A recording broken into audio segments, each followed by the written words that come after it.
Suami hanya perlu menggosok bola kaca sekali. Istri akan merasakan sakit. Jangan menggosok lagi. Istri menyarankan suami untuk tidak menggosok lagi. Jika tidak, seluruh keluarga Cui akan terjerumus dalam bencana dahsyat. Namun suami tidak hanya tidak mendengarkan. Dia bahkan memerintahkan orang untuk menggosok bola kaca itu menjadi sebuah mutiara kecil. Sehingga istri hampir mati karena rasa sakit. Melihat suami begitu keterlaluan, istri segera menggunakan sihir untuk melukai dirinya sendiri. Mengeluarkan setetes darah ke atas papan nama leluhur keluarga Cui. Kemudian tragedi terjadi. Suami dengan ketakutan menyadari semua isi papan nama leluhur keluarga Cui. Ternyata semuanya menghilang.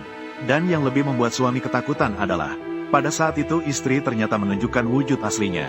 Identitas asli istri ternyata adalah siluman rubah yang memiliki 9 ekor. Melihat situasi ini, suami langsung panik. Dia sama sekali tidak menyangka bahwa dewa pelindung yang melindungi keluarga Cui selama 500 tahun ternyata adalah istrinya yang sangat dibencinya. Kini istri benar-benar marah. Ini juga berarti seluruh keluarga Cui akan mengalami bencana dahsyat.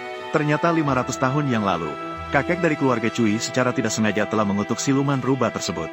Dan untuk membayar kembali akibatnya, siluman rubah menjelma menjadi dewa pelindung. Bersedia melindungi keluarga Cui selama 500 tahun. Hanya karena keluarga Cui yang sering mengalami bencana.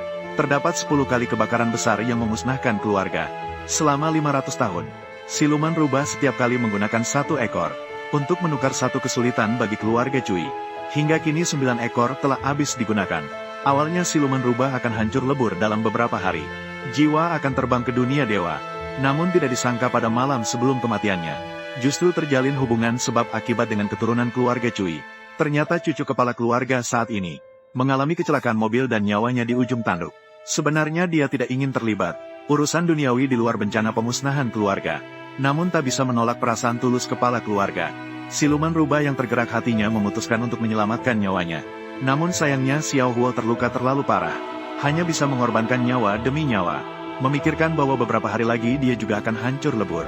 Jadi dia dengan tegas melancarkan sihir, memindahkan luka ke tubuhnya sendiri. Kemudian dia pun pingsan karena kekuatan yang besar. Sejak saat itu wanita itu tidak bisa berdiri lagi. Siapa sangka setelah sembuh, Xiao Huo dihasut oleh kepala keluarga. Justru secara gila-gilaan mengejar wanita itu. Di bawah serangan tanpa henti darinya, siluman rubah itu ternyata juga membuka hati yang terpendam selama ribuan tahun. Mengingat perasaan Xiao Huo yang tulus dan mendalam, siluman rubah menggunakan perasaan tulusnya untuk meminta kekuatan kepada jalan surga. Ingin melindungi keluarga Cui dari bencana terakhir. Dan meminta jodoh sahabat untuk hidup bahagia dengan pria itu. Namun untuk mendapatkan kekuatan seperti itu, jalan surga juga memberinya 3 segel. Jika di kemudian hari pria itu menyakiti hatinya 3 kali, maka segel dalam Yuzun akan hilang.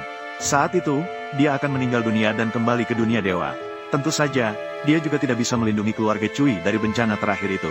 Awalnya berpikir bisa menghabiskan hidup bersama pria itu.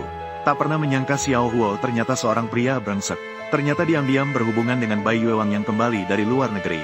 Dan Bai Yuewang, demi mendapatkan posisi lebih tinggi, masih berbisik di telinga pria itu, mengatakan bahwa wanita adalah bencana.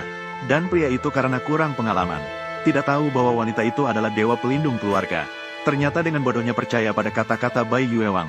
Saat itu, kekuatan sumber dalam Yuzun juga tidak suka dengan perilaku Xiao Huo dan memberikan peringatan.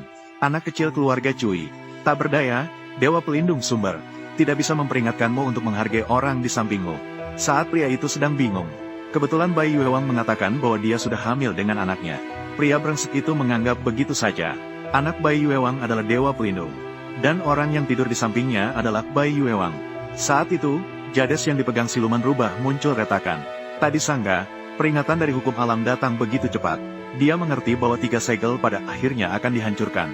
Dan dia juga akan berpisah jalan dengan pria itu, terpisah jauh selamanya.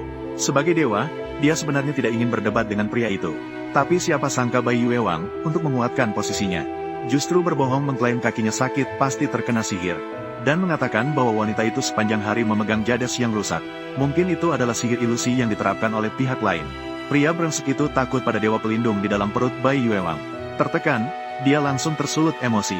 Dia merampas jades dari tangan wanita itu dan menjatuhkannya dengan keras ke tanah, dan menginjaknya dengan keras. Tanpa disadari, jades itu terhubung dengan sumber siluman rubah. Setiap kali dia menginjak, wanita itu merasakan sakit yang mendalam. Namun pria brengsek itu sama sekali tidak menghiraukan permohonan wanita itu. Dia terus menginjak hingga jades itu hancur sebelum berhenti. Melihat wanita itu mengeluarkan darah, pria itu juga tidak merasa kasihan sama sekali. Sebaliknya, dia mengatakan ini adalah balasan yang pantas bagi penipuan yang dilakukannya. Ternyata si brengsek percaya pada omong kosong Bai Yuewang. Dia berpikir bahwa sebenarnya Bai Yuewang yang menyelamatkannya saat itu. Buktinya adalah sebuah foto yang diambil saat itu. Wanita itu hanya tertidur di tepi tempat tidur, tidak melakukan apa-apa.